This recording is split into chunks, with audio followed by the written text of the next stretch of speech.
Give me a minute and let's turn our attention to Sumy. Sumy is a city in Ukraine that's almost right on the Russian border. You can see there's Belgorod, just north of Kharkiv, and there's Sumy off to the west of Belgorod, and it's just about 25 kilometers from the border.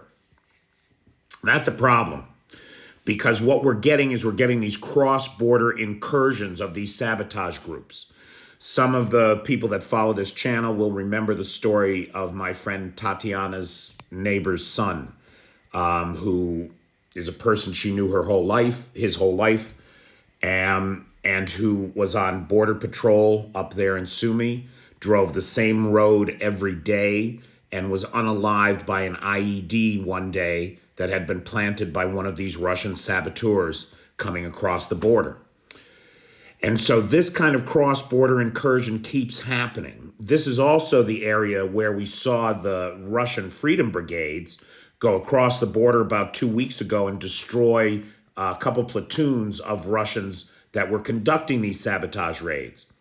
Well, apparently they have been replaced because today there was a 90-minute firefight between a group of it's believed 8 Russians that came across the border and the border guards up there in the Sumy region before the Russians were driven back across the border. And so the border remains porous.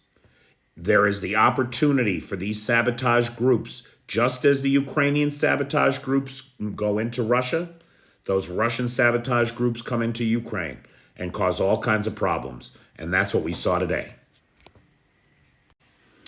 I want to thank Bigsy Malone, the sponsor of this video, who is the most recent Patreon member. He joined at the Dobrovicher level, and so he gets a video every month, sponsorship, and a shout out from me. Bigsy, I really appreciate it, man. Thank you. If you'd like to get a video sponsorship, join the Patreon. The link is in the bio at the Dobrovicher level or higher. Thanks, guys.